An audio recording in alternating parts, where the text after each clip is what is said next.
Professional YouTuber vlog, day 200 something. I don't know. I didn't know how to check on Edward's phone, which is where I'm recording this. I'm going to be walking around because I'm feeling restless tonight. Uh, okay, so I'm going a little stir crazy. I've been working on these talks like nonstop. Um, and just like, it's it's going to be really good. I'm really happy with these talks for New Zealand. I won't go too much into that because I have something else I want to talk about, but the two talks are basically, yeah, because I'm giving two because I thought that would be a good idea. But I'm like the whole ADHD Awareness Day for New Zealand, so I felt like I should give them something good. So I'm doing a talk on how the ADHD journey looks different and why that's okay.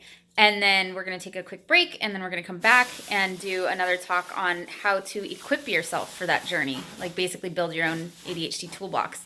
And then like after that is a Q&A. Edward's, oh, poor baby. Edward's like passed out in between edits. So that's what the talks are. But the thing I wanted to talk about today, because it came up, somebody emailed me and was very, very sweet about it, but emailed me about person first language.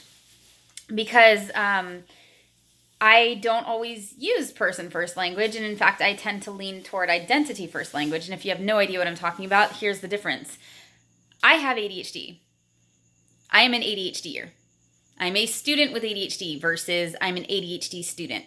So in person first language, you put the person before the disability. You're somebody with this condition or somebody with this disability.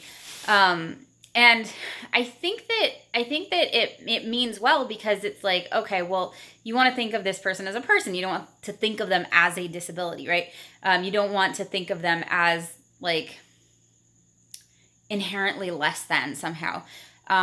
So I appreciate where this is coming from. The reason why I choose to use identity first language and say like, I mean, I'll switch back and forth. I'll be like, oh yeah, I have ADHD, or like, yeah, I'm an ADHD student, or whatever. It's not, to me, they're as interchangeable as I have green eyes or I'm a green-eyed girl.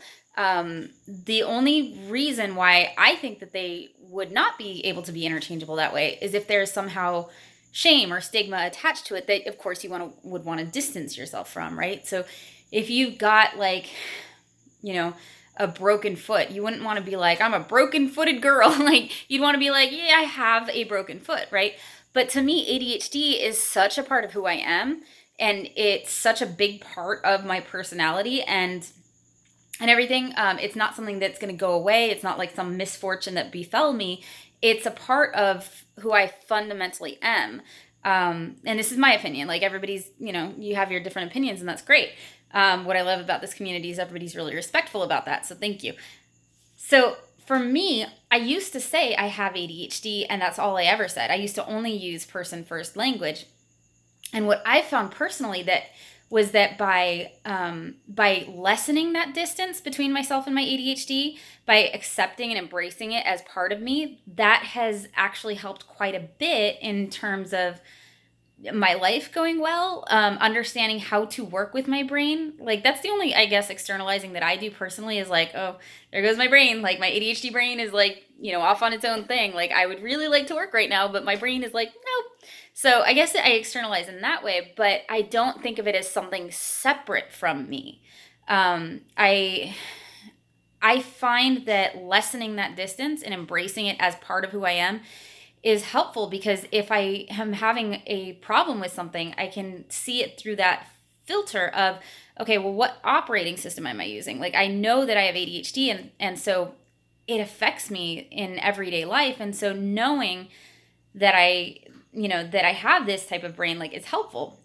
And I'm not saying you can't do that with person first language, but I didn't. And I know that a lot of people in the ADHD and autistic community prefer identity first language, because if you're going to be able to function with the kind of brain you have, it helps to not have to pretend it's not part of you. So an example would be like, you're a smart student, not a student with smart. It's like when it comes to stuff that's in the brain, like how do you even separate that? So that's kind of where I'm at with that. I don't know how well I explained this. I'm kind of all over the place right now. but I'm really curious what you guys prefer. I'm really curious if you prefer, for example, employee with ADHD or an ADHD employee, or a student with ADHD or an ADHD student. My goal personally is to make them as interchangeable as possible, because I think that takes away the power. I think that takes away the stigma and the shame if we treat it as any other descriptor, where you can put the person first, or you can put the identifying factor first, and either way is fine, because neither contains any judgment, if that makes sense. And so I will respect whatever anybody wants. I know that there are some people who definitely prefer person first language, but in my experience, a lot of the people who are insistent on it are loved ones and teachers and doctors, caring for these people, for our people.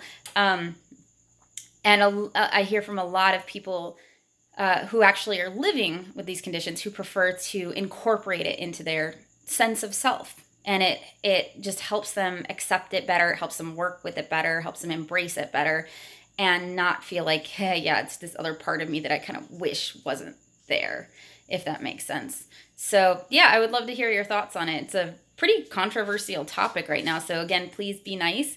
And again, I will respect anybody's wishes. If you're like, please don't ever call me an ADHD person. I am a person with ADHD or a person with autism. Like, let me know, and I will try to respect those wishes. So that's day 200 and something.